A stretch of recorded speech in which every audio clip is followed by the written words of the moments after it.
Franchement, je vous emmène dans des beaux endroits, en plein milieu de la ville, énorme espace vert, ce qui est super cool. On est parti pour cette partie 2 de mon vlog, de mon séjour là irlandais. Dans la partie 1, si vous ne l'avez pas vu, je vous mettrai le lien dans la description. Allez voir la partie 1 et ensuite revenez voir cette partie 2. C'est hyper important parce que je vous donne pas mal d'informations et sinon vous risquez d'être un petit peu perdu dans cette partie-là.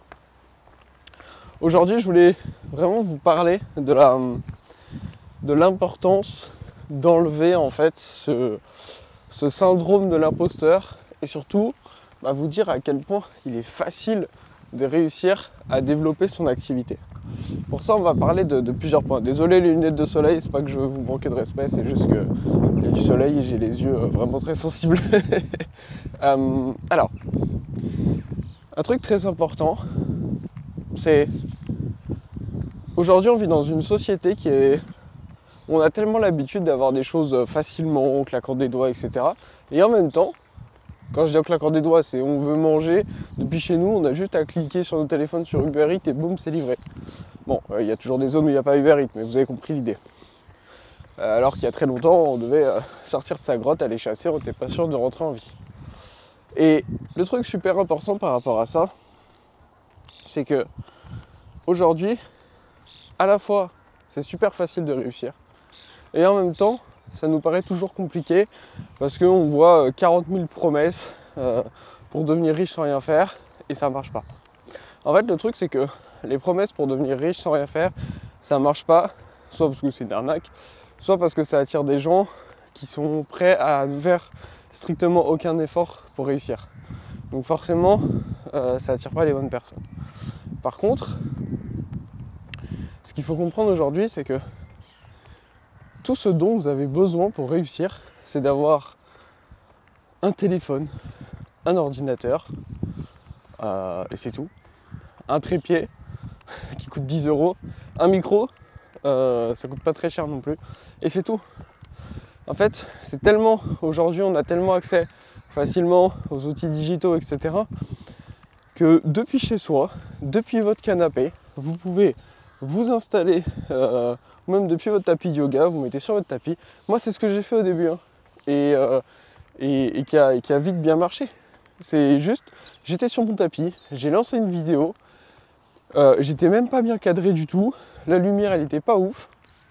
Dans ma vidéo, j'étais en train de faire un skandasana et je disais voilà, vous voulez débuter le yoga à la maison, etc. Et ensuite je renvoyais vers un contenu gratuit que j'avais créé. Les gens allaient sur ce contenu gratuit. Dans ce contenu gratuit, je leur apportais beaucoup de valeur. Et ça, c'est les mêmes systèmes qu'on fait faire aux profs qu'on accompagne dans l'académie du yoga. On utilise les challenges, donc on peut appeler ça comme on veut, un challenge, une immersion, un défi, peu importe. L'idée c'est juste qu'il y ait plusieurs vidéos où les gens peuvent passer du temps avec vous. Et tout simplement on utilise ça. Les gens passent du temps avec vous. Et derrière, on discute avec eux. On voit si ce qu'ils recherchent ça correspond avec notre enseignement. Si c'est le cas, on leur propose notre accompagnement et basta. C'est aussi simple que ça.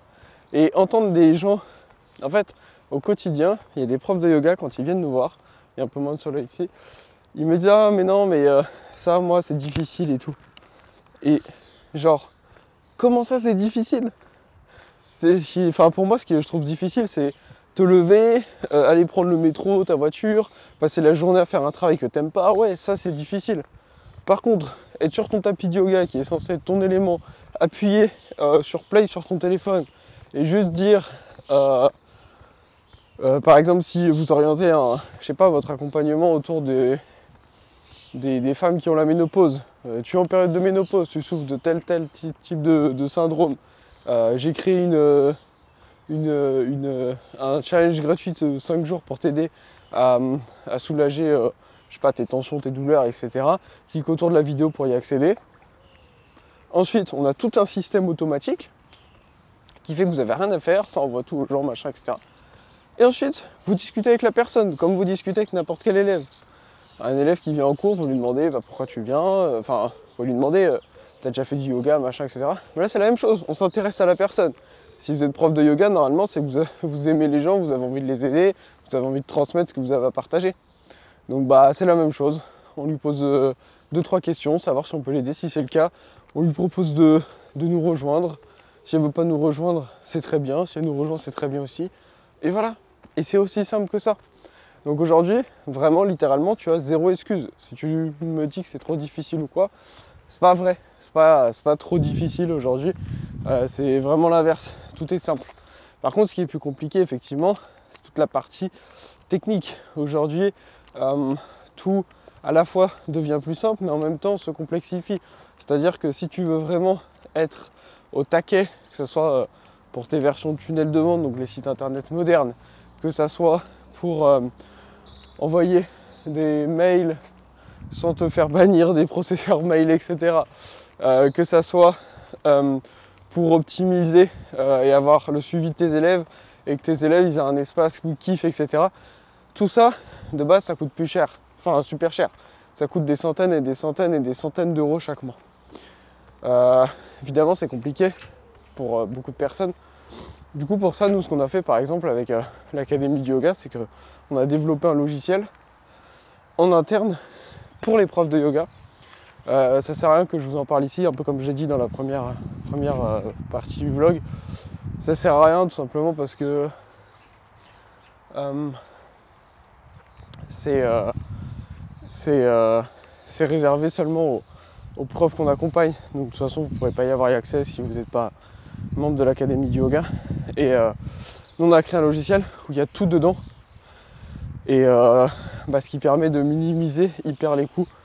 Donc voilà, ça c'est un point qui est aussi très important. Et le syndrome de l'imposteur, l'autre sujet dont je voulais vous parler, c'est que en fait,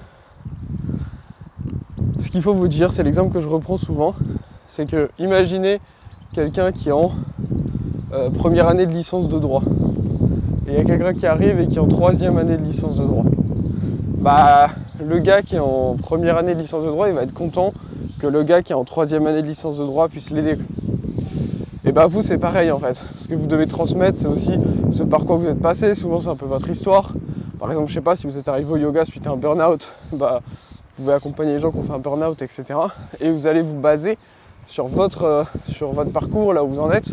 Et vous n'avez pas besoin d'être experte mondiale numéro 1 sur le sujet. Vous avez juste besoin d'être un peu en avance sur la personne. Par exemple, la personne, elle est, je sais pas, pendant le burn-out, vous êtes sorti du burn-out grâce au yoga, bah, vous pouvez l'aider en fait. C'est aussi simple que ça. Et la peur du jugement, la peur des critiques, tout ça, en fait, c'est ancré dans votre cerveau, mais c'est un principe ancestral. Je l'avais expliqué dans une vidéo que j'ai postée il y a quelques temps. Et en fait, chaque fois, il faut se dire, mais c'est quoi le pire qui puisse arriver en fait? Et rien. Le pire qui puisse arriver quand vous postez, je sais pas, une vidéo sur Instagram, déjà, quand vous débutez, etc., il y a peu de chances qu'il y ait des millions de vues, ok? Sinon, chapeau. Et de toute façon, c'est pas l'objectif d'avoir des millions de vues. L'objectif, c'est d'avoir des vues par des élèves qui correspondent à notre activité. Donc forcément, il n'y en a pas des millions, c'est l'objectif. Et le pire, c'est quoi? C'est un commentaire méchant. C'est bon, bah vous supprimez le commentaire et il se passe rien après, ok? Si ça vous atteint, c'est simplement que pour vous, l'opinion de personnes que vous ne connaissez même pas a de l'importance. Dans ce cas-là, c'est aussi un travail à faire sur vous-même. Et de toute façon, une des meilleures thérapies, c'est le passage à l'action. Pourquoi il y a des gens qui passent des années chez des psys, etc. Ça avance toujours pas. Alors que, à l'inverse, il y en a qui font des sauts en parachute, des trucs un peu où ils prennent des risques, et voilà. Mais c'est ça qui fait le changement en fait. Le changement passe par la douleur, c'est comme tout en fait. C'est comme vous voulez vous muscler, bah oui, le muscle entre guillemets on lui fait mal pour derrière plus le renforcer. Donc voilà. Je sais pas si je vous filmerai d'autres passages, en tout cas là je suis vraiment dans un magnifique parc. Et j'ai regardé, c'est le deuxième plus grand parc d'Europe au sein d'une ville. Parce que je crois qu'il fait, je sais plus combien d'hectares. Donc bon, c'est juste incroyable. Et voilà, vous avez toutes les clés. Je vous invite vraiment à vous abonner sur cette chaîne pour ne rien louper des prochains vlogs. Et pour vous parler un petit peu aussi en fin de vidéo là de ce que je fais avec Sacha Yoga, donc mes programmes de yoga, etc. Ces derniers mois, j'étais vraiment beaucoup plus focus sur l'académie du yoga. Et en fait, je suis focus sur l'académie du yoga. Peut-être que vous ne connaissez pas, vous ne savez pas pourquoi en fait. Mais tout simplement parce qu'après des années à développer mon activité de yoga, je ressentais un peu comme, pas un vide, mais en fait ça m'a tellement passionné le fait de pouvoir développer mon activité, aider plus de personnes, etc. Et je me suis dit, mais comment je peux impacter encore plus le monde du yoga? Et j'avais envie à la base de refaire il y a quelques années, j'avais sorti des tapis de yoga, ça avait super bien marché. Le problème, c'est que ça demande beaucoup de logistique, beaucoup d'humains, machin, enfin c'est compliqué à gérer. Et je me suis dit, puis de toute façon, ça reste juste des tapis, quoi. Même s'ils étaient d'excellente qualité, j'utilise que ceux-là. Et je me suis dit, comment je peux impacter encore plus? Et je me suis dit, bah en fait, si j'aide des profs de yoga qui eux-mêmes vont aider des élèves, bah en fait, je vais décupler mon impact. Parce que du coup, un petit peu grâce à moi, tous les élèves que vont accompagner les profs que j'aide et qu'on aide avec mon équipe, bah, j'y aurais contribué en fait. Et du coup, pour moi, c'est... Je sais plus le mot en français, pardon, mais ça me remplit, quoi. Voilà. Donc voilà. Et du coup, pour Sacha Yoga, j'ai des stratégies différentes. D'ailleurs, c'est rigolo parce que je vois des fois on a des élèves dans l'académie qui nous disent ah oui, mais j'ai vu Sacha faire ça, alors je me suis dit il fallait que je fasse pareil. Et non, parce que vous connaissez pas tout ce qu'il y a derrière, vous connaissez pas tout ce qui est en place. Et aussi et surtout, moi j'ai des centaines de milliers d'abonnés, j'ai des livres qui sont dans plusieurs pays, j'ai une grosse audience, etc. Et aujourd'hui, mon but avec Sacha Yoga, c'est pas du tout le même que quand je me suis lancé en fait. Donc vous pouvez pas comparer mon étape, je sais pas, 12 avec votre étape 1 en fait. Un petit peu comme, je sais pas, si vous démarrez, la course à pied, vous n'allez pas regarder comment s'entraîne le champion du monde et dire bon bah je vais faire pareil. Bah non, forcément vous en êtes pas au même niveau quoi, tout simplement. Et du coup là moi mon objectif c'est de continuer quand même à nourrir mon audience. Qu'est-ce que ça veut dire? Ça veut dire que j'ai envie d'y passer le moins de temps possible. Là sur ces derniers mois j'y passais peut-être 1 heure, 2 heures par semaine, grand max et encore, des fois 0. Et du coup mon programme phare d'accompagnement, pour l'instant au moment où je filme cette vidéo, j'avais mis en pause les inscriptions pendant plusieurs mois, après je les ai réouvertes pendant quelques semaines, ça a été rempli en fait. C'est ça aussi l'avantage, c'est que quand on crée un effet d'urgence comme ça, c'est-à-dire que pendant des mois tout est fermé, et d'un coup je dis bon bah c'est maintenant ou jamais, bah forcément les gens ils sont motivés, parce qu'ils voyaient qu'avant vraiment, même si vous les payez, je disais non quoi. Et du coup maintenant, à côté de mon programme phare, j'ai plein de plus petits programmes, mais ça c'est beaucoup plus complexe à faire du marketing, à vendre, etc. C'est pour ça que je vous recommande surtout pas de faire ça, à moins que vous ayez vraiment une très grosse audience. Et du coup mon objectif c'est de continuer à ramener les gens vers mes livres et d'utiliser